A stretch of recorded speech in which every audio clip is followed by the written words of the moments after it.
안녕하십니까 애청자 여러분, 놀라운 부동산 놀부입니다. 연일 규제가 지속되는 가운데 오늘 가뭄의 단비 같은 소식이 하나 풀렸습니다. 바로 GTX B노선 예타가 통과되었습니다. 자, 지난 12월 예비타당성 면제사업 발표 때 이 수도권이 제외가 되면서 많은 논란의 중심거리가 됐습니다. 이전에 발표 전까지만 하더라도 GTX B노선이 가장 우선시 될 것이다, 이러한 시장의 예상을 뒤엎고 수도권이 제외가 됐기 때문에 많은 논란이 있었죠. 자, 이렇게 8개월이 지난 지금 바로 오늘 GTX B노선이 드디어 이 GTX 노선 중 마지막으로 예비타당성을 통과를 했습니다. 이에 따라 오늘 놀라운 부동산에서는 GTX B노선에 대해서 간단하게 알아보도록 하고요. 그리고 이 노선이 수혜를 주는 지역은 어디일까? 또한 시장 반응과 여러분의 포지션은 어떻게 해야 되는지까지 이야기를 나눠보도록 하겠습니다. 시청하시기 전에 좋아요와 구독하기 부탁드리도록 하겠습니다.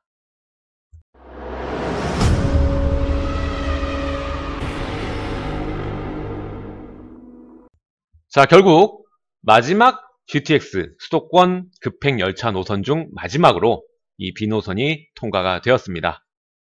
이 B노선 같은 경우에는 인천 송도에서 남양주 마석까지 수도권의 동과 서를 연결하는 축이라고 볼 수가 있고요. 이 노선은 3기 신도시, 이번에 4가지 지역 발표를 했었죠. 그 중에 3지역이 GTX B노선과 직접적인 관계를 맺고 있기 때문에 아주 중요한 필수 노선이라고 볼 수가 있겠습니다. 따라서 예타 통과는 사실 기정사실이었고 언제 발표되느냐, 언제 착공되느냐가 관건이었던 부분입니다. 따라서 이미 시장은 통과가 될 것이라는 선반영이 이루어진 상태고요.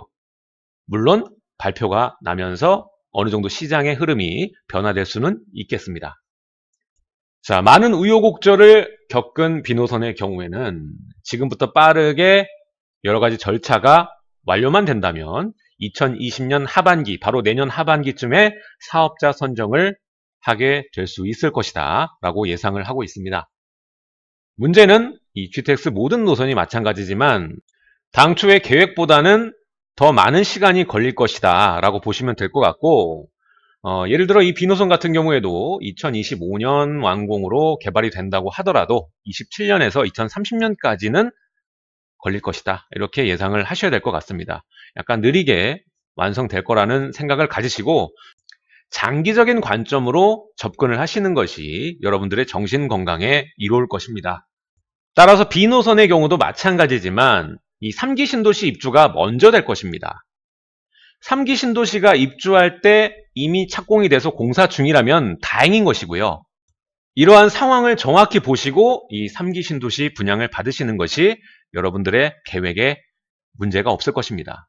이전 사례들 보시면 입주가 먼저 되고 노선이 흐지부지 된 경우가 많지 않습니까? 교통부담까지 냈는데도 불구하고 출퇴근길 지옥으로 바뀌면 굉장히 억울하지 않습니까? 이번에도 그렇게 되지 말란 법 없으니까 무조건적으로 믿지 마시고 체크를 하시는 게 좋을 것 같습니다. 자, 그럼 GTX B 노선 계획 한번 살펴보도록 하겠습니다. 송도부터 남양주 마석까지 동과 서로 이어지는 노선이고요. 총 13개 역세권으로 구성이 되어 있습니다. 이 중에 A노선과 B노선과 결합이 되는 지역은 이 서울역 그리고 청량리, 이 두 지역이 B노선의 이 거점이라고 볼 수가 있겠죠. 자, 이 A노선과 B노선과 C노선을 여러분들이 이렇게 계획 노선도를 보면 아시겠지만 B노선이 사업성이 그렇게 높은 노선이 사실 아닙니다. 이용객 자체가 이 신도시가 들어가면서 이렇게 많아지고 사업성이 극대화되는 것으로 갈 수 있는 거지, 그냥 지금 현재 상태로 봤을 때는 경제성을 봤을 때 좀 많이 떨어지는 노선이다 라고 볼 수가 있겠죠. 차라리 저는 좀 아쉬운 부분이 송도에서 신도림까지 이어지는 부분은 충분히 이 공감대가 있지만 이 남양주 지역 같은 경우에는 이 B노선을 만들어 주는 것보다 현재 이미 경춘선이나 경인중앙선을 활용하고 있는 상황이고, 이 서울의 지하철 노선을 좀 더 확장할 수 있는 노선이 2가지 정도가 있습니다. 이것들을 좀 더 확장하는 것이 오히려 여기에 있는 이 신도시 입주민들에 대한 편의성을 빠르게 해소할 수 있는 전략이 아닌가라는 이 아쉬움이 좀 남는 것 같습니다. 실제로 여기에 거주하시는 분들도 아마 제 생각에 동의를 하실 거예요. 여기에 GTX가 깔린다고 해서 크게 편의성이 증대된다라는 생각은 좀 안 하실 것 같습니다. 자, 앞서 말씀드린 바와 같이 3기 신도시의 성공을 위해서는 B노선 예타 통과가 필연적인 수순이었기 때문에 이미 시장에선 어느 정도 선반영이 돼 있다라고 보시면 될 것 같습니다. B노선 최대 수혜지는 누가 뭐래도 송도라고 볼 수가 있고요. 송도의 경우에는 그동안 개발 호재는 굉장히 많았는데 그에 비해서 우여곡절이 많았죠. 최근 이 선반영을 통해서 저가 매물이 소진이 되고 호가가 상승하는 등의 좀 강한 기조 흐름이 보이고 있는 상황이고요. 남양주도 마찬가지로 이 다산 지역 그리고 구리 갈매나 이런 지역 보면은 거의 호가가 30평대 기준 6억에서 7억 정도에 달할 정도로 강한 기조가 이어지고 있는 상황입니다. 다만 이 지금의 이 통과 소식을 보고 시장에 진입하려는 분들께는 이번 통과만으로 단기 급등을 기대하시고 투자하는 것은 좋지 않다라고 말씀을 드리고 싶고요. 좀 장기간 관점으로 10년 이상의 장기적 관점으로 여러분들이 미리 가치를 선점한다는 생각으로 신중하게 판단하시는 것이 좋겠습니다. 자, 그럼 이번 발표를 통해서 시장은 어떻게 또 변화할지 살펴봐야겠죠. 최대 수혜지 어떤 곳이 될 것인가 한번 생각해 보면 일단 제가 단기간 급등이나 이런 부분은 좀 지양해야 된다라고 말씀을 드렸죠. 하지만 당장 발표로 인해서 어느 지역에 호가의 움직임이 좀 나오는 현상은 있을 것입니다. 그렇다고 해서 이 흐름에 여러분들이 편승하는 것은 좋지 못하고요. 장기적으로 보셔야 된다고 또 말씀드리겠습니다. GTX 자체가 앞으로 깔리려면은 뭐 최소 7년에서 10년까지는 봐야 되기 때문에 단기적으로 보시면 안 된다는 거죠. 자, 뭐니 해도 이 B노선의 최대 수혜지는 송도가 될 것이고요. 장기적인 관점으로 보시고 진입하면 괜찮다고 생각을 하고 있습니다. 그러면 송도가 제일 좋냐라고 물어보신다면 또 그렇지도 않은 것이 이미 시장의 선반영이 어느 정도 돼 있는 부분이고 송도가 싸다고 보긴 어렵죠.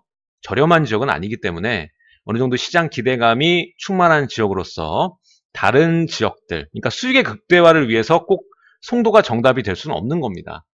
따라서 이런 부분을 생각을 해봤을 때 키워드를 보면 B노선 중에 서울과의 그동안 접근성이 떨어졌던 지역들 중에서 그나마 생활 인프라나 주거벨트 라인이 크게 형성되어 있는 지역에 투자하시는 것이 좋습니다. 그 중에 신도시 같은 경우에는 주거벨트 라인 자체가 애초부터 크게 건설이 될 수 있는 지역이니까 3기 신도시 차후에 이런저런 상황들 보시고 입주하거나 매수하시면 괜찮은 지역이라고 볼 수가 있고요. 또 기존에도 이미 주거벨트 라인이 큰 지역들, 인프라가 잘 되어 있는 지역들 많습니다. 일단은 뭐 부천 지역, 부평 지역 이런 지역 같은 경우에는 뭐 금액대 자체도 이 허들이 그렇게 높지 않고요. 소액으로 구성되어 있는 지역이 많기 때문에 이런 비규제 지역이면서 소액으로 접근할 수 있는 지역들의 인기가 지금 당장은 생겨날 수 있다라고 볼 수가 있고요.